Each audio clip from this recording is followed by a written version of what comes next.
All right, listen up, defenders. You're tuning in to a critical Code Ninja security advisory. We've got an active, high-severity zero-day threat intelligence drop right now. We are looking at a really nasty Windows shell spoofing flaw officially tracked as CVE-2026-32202. I'm issuing this explainer today because, well, those systems you absolutely believed were secured against remote code execution, they are currently bleeding credentials. And the worst part? It happens without a single user interaction. No clicks, nothing. Okay, let's dive straight into this and get your perimeter locked down fast. So how exactly did we get here? Let's walk through the operational timeline. It actually started back in December 2025. That's when the Russian state-sponsored threat actor, APT28, you know them as Fancy Bear, launched these cyber attacks targeting Ukraine and a few EU countries. Fast forward to February 2026. Microsoft attempted to patch the specific vulnerabilities they were abusing. But here's the massive problem. That patch was totally incomplete. By April 2026, security researchers over at Akamai disclosed the residual zero-day flaw, which is our current nightmare today, CVE 2026-32202. And that brings us to our hard stop, May 12, 2026. That is the looming CISO remediation deadline under Binding Operational Directive 22-01. You absolutely must beat this clock. Look, the strict objective of this advisory is twofold. First, we need to give you the immediate tactical intelligence required to secure your perimeter right now, before it's breached. And second, to force the application of the vendor patch across all your environments. Honestly, waiting for standard patch cycles, just not an option here. We practice coordinated vulnerability disclosure specifically to force these fixes and protect the perimeter. Phase 2 Secure Comms Check. Okay, quick pause for a tactical necessity. I'm instructing all defenders right now, subscribe to the @cybertech79 channel and hit that notification bell. In a rapidly evolving zero-day situation like this one, you need real-time intelligence to stay ahead of these state-sponsored actors. Once you've secured your comms link with us, I need you to drop a like on this explainer. Consider that like your formal ACK, your acknowledgement of receipt for this critical intel. Next up, we need to crowdsource a highly accurate assessment of the blast radius. So I am issuing a direct order for all viewers. Sound off in the comments right now with your current network status.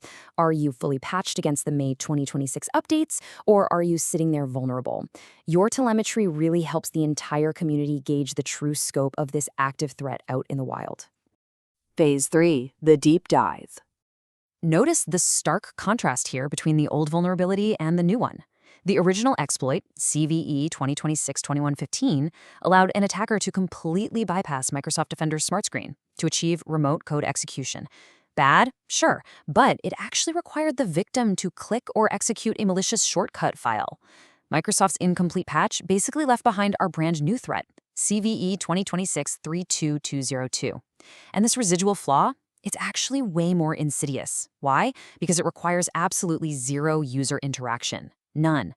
It achieves authentication coercion simply by rendering a folder in Windows Explorer.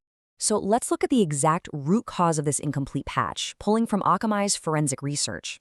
Microsoft tried to fix that initial vulnerability by introducing a brand new COM object. It's called Control Panel Link Site. It was specifically designed to bridge the Control Panel launch path with a trust verification mechanism, checking digital signatures via smart screen. But here is exactly why it failed. The verification trigger fired way too late in the execution chain.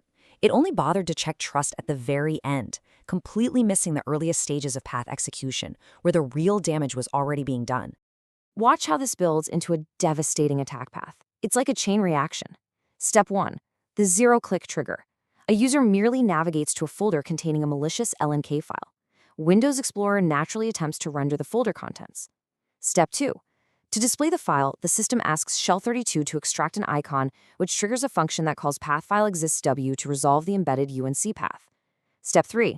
Because it's a remote UNC path, cleverly disguised as a control panel object, Windows automatically initiates an SMB connection to the attacker's remote server. And Step 4. Boom. That SMB handshake silently leaks the victim's net NTLM-v2 hash. The attacker now holds your credentials for relay attacks or offline cracking, and your user didn't even click a single file. Blast Radius Assessment. Now, you're going to see a CVSS base score of 7.5 for this vulnerability. Do not, and I repeat, do not let that number lull you into a false sense of security. A 7.5 vastly understates the operational urgency we're dealing with here.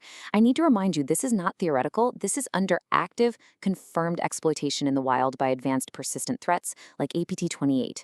Microsoft has even officially revised their advisory to flag this as actively exploited. The scale of this exposure is frankly massive. We're talking about Windows 10 from version 1607 all the way up. We're talking Windows 11 through the latest 26H1 version. And Windows Server? Instances going all the way back to 2012 up to Server 2025. Essentially, the entire modern Windows ecosystem is vulnerable right now unless that latest May 2026 patch is validated on your endpoints. If you have internet-facing systems or privileged users sitting on these unpatched OS versions, your exploitation risk is absolutely critical. The patch protocol. Let's talk defense. I really need to drill these critical mitigation steps into your operational protocols right now.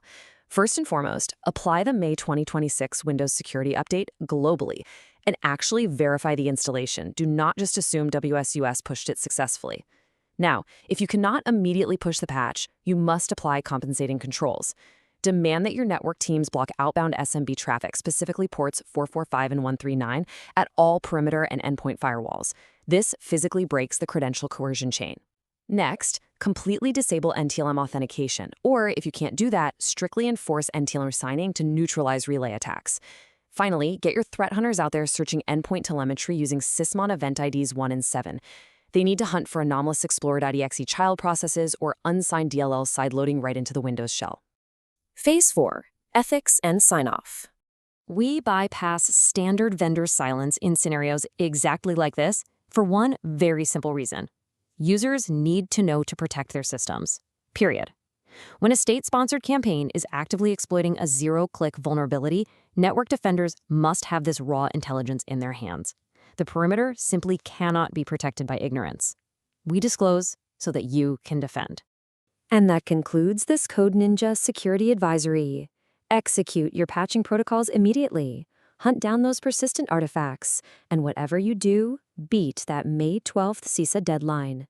Are you going to be the one who leaves their network wide open to a zero-click credential harvest? I didn't think so. Get to work. Stay secure.